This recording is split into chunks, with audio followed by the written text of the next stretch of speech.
Okay, let's unpack this one.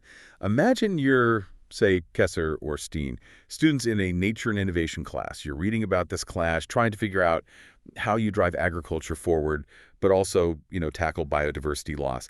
That's the conflict right there. It really is a perfect little microcosm of that bigger struggle, isn't it? We're looking at just one estate, Skovsgaard Slot on Langeland in Denmark, but the legal fight happening there, it's actually reshaping national environmental policy.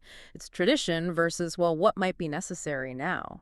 So yeah, we're diving into this legal and environmental battle. And the central question is kind of existential, really. How do you define first-class estate agriculture today in 2025? Does it Yeah. mean profit and doing things the old way? Or is it about maximizing ecological value? And our mission here is to explore that tension. You can see it clearly in the sources. It's the strict wording of a 50-year-old will that testament clashing head-on with modern conservation ideas. You've got the traditionalists, Skovsgaards Fond, on one side, and the conservationists, Denmark's Naturfredningsforening, or DN, on the other. Understanding this gives you a real shortcut to where Danish land use policy is heading. Right, and the setup is key. This whole estate was a gift given to Deanne, the country's biggest conservation group, back in '79. But it came with strings attached. Serious strings. An incredibly restrictive legal contract, basically setting the stage for this conflict decades later. Yeah, it's like a legal time capsule, isn't it? Trying to lock the present into the values of the past. The whole thing really hinges on figuring out what the donor actually intended back then. Right. Let's start with the weight of that will then, because it really is the foundation of this whole legal mess. So 1979, the former owner gifts Skovsgaard Slot the manor, the forest, the farmland, directly to Denmark's Naturfredningsforening. Now, you might think, okay, gift to a conservation group. That means protect nature, right? But the owner was very specific. They wanted this estate to be a working, financially sound legacy. And here's the clause causing all the trouble. The testament explicitly says the manor must be run as a first-class estate agriculture. That's first-class's Herregårds Landbrug. And the forests, they must be treated forest management-wise responsibly. So, proper commercial forestry. And to make sure this happened, the donor didn't just rely on Dian's goodwill. They set up a whole separate foundation, Skovsgaards Fond, to act as a watchdog. Its specific job was to supervise and make sure Dian stuck to that 1979 vision, which was, traditional land management, focused on output, focused on income. And it's this fund that actually brought the lawsuit. They're saying Dian has fundamentally broken the terms of the will. So that's the core tension right there. An estate owned by a conservation group, but legally tied to being run like a traditional high-output farm. So what exactly has DN done that the fund sees as such a violation? Well, Dian has made a really dramatic shift since taking over. They've poured millions into it, but they're transitioning it away from intensive cultivation towards what they call a nature destination, an aqua-level cyst. Think big, continuous nature areas, grazing cattle, sure, but also huge areas of untouched forest. Untouched forest. That sounds significant, especially the scale you mentioned earlier. Is it really 83%? How did they justify converting that much land, 191 hectares, to basically protected nature and untouched forest? Was it purely ecological, or was it like a direct challenge to that first-class definition? Well, maybe a bit of both, but it was definitely a challenge. That conversion means no spraying, no cultivation, and crucially for the fond, no commercial forestry, no harvesting trees for timber. They're turning working fields and managed forests into ecological reserves. Urskov, as they say in Danish, literally untouched forest. Nature left alone. Wow, yeah, it sounds like the absolute opposite of traditional agriculture or forestry. And that's what the Fond sees as a total betrayal of the will. Precisely. Their chairman says this plan just doesn't follow the spirit of the Testamente. And the core criticism is pretty straightforward. Untouched forest has nothing, absolutely nothing to do with running a first-class agriculture operation. Especially when, traditional farming and forestry had been going on there for centuries, it defined the place economically. Okay, so it's not just about the spirit or the farming culture.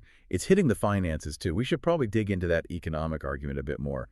That's where the idea of stewardship really gets tested, right? Absolutely. The fond is really focused on this concept of levende driftseconomy, ongoing operational income. They argue, look, untouched forest provides basically none of that. Maybe you get a one-time government payout, but that's it. Their reading of the will is that the donor wanted the estate to pay its own way, to be self-sufficient, using the steady income from farming and forestry to fund everything, the staff, the upkeep, preserving the historic buildings. So if you cut off that main revenue stream by letting 83% of the land go wild, Then the estate can't function as a self-sustaining unit anymore. That's the Fond's view. and in their eyes, that means it's no longer first class. It's become financially dependent, which they see as violating the whole point of the gift. Yeah, and it raises a really critical question, maybe for those students, Kesser and Steen, you mentioned. If the goal of innovation is long-term viability, what takes priority? The financial health of the manor itself or the ecological health of the land it sits on? It puts economic yield squarely against ecological yield. Which brings us neatly to DN's defense, the modern perspective. They essentially turn it around, don't they? Saying the Fond wants Skovsgaard to be frozen in time, like an open-air museum, for Lands Museum. They ask, should the estate follow with the times or be an open-air museum? It's a classic framing, isn't it? Pitting relevance against, well, becoming obsolete. DN argues that if the estate is truly going to be first class, that term can't be stuck in 1979. It has to evolve. It has to meet today's societal challenges. And they make that point about what first-class farming actually meant back in the 70s, right? Intensive methods, lots of fertilizer, heavy use of pesticides, chemicals. To keep doing that now, they'd argue, would be irresponsible. Definitely not first class by today's standards. That's their core legal argument. Context matters. The defining issues of 2025 are things like ecological collapse, climate change. So they argue a modern, genuinely first-class estate must prioritize biodiversity and natural climate solutions. Okay, but hang on. If the owner really wanted maximum conservation, why put in that strict agriculture clause at all? Wasn't that a bit of a hedge? It feels like they wanted both. Commercial activity and conservation. We can't just assume they'd be fully behind rewilding everything. That's definitely the tension in the original will, you're right. But DN's president really leans on who received the gift. It was given to Danmarks Naturfredningsforening, not the Danish Forestry Association, not a farmers' union. That choice, DN argues, that's the clearest signal of the owner's primary wish, to pass on the nature. So DN's position is running an estate that produces some sustainable meat from grazing cattle, which helps maintain certain landscapes and boost biodiversity across 83% of its land. That is the highest, most modern form of first-class estate agriculture possible today. They see it as honoring the spirit by updating the method, moving from, say, industrial profit to ecological innovation. Exactly. For them, they're using the land not just for output, but as a model, a living lab for the kind of innovation Kesser and Steen might be studying. How should land management work in the future? Fascinating stuff. And this whole clash ended up in court. The judge basically had to interpret a 50-year-old contract using the lens of modern environmental science. So what happened? How did the court handle this? Past profits versus future ecosystems? Well, the initial ruling came down pretty decisively in favor of DN. The court essentially agreed with the conservation group. They said, yes, running the estate as a nature destination, as a rewilding area. Yeah. That does count as driving a first-class estate agriculture in today's world. Wow. That's a pretty huge legal precedent, isn't it? The judge basically said the definition of first class, which you'd normally link to economic output, has to evolve. It now includes societal expectations, ecological needs. It's more than just a win for nature, though. It's almost like the legal system saying that contributing to national environmental goals is now the highest form of stewardship for places like this. It potentially redefines the duty of care for similar trusts for historic manors all over the country. And what's really crucial here, as DN's president pointed out right away, are the national implications. This isn't just about one estate on Langeland. Absolutely critical point. This ruling feeds directly into national politics. Denmark has these big, green, tripartite agreements, major political deals between the government, farmers, and conservationists.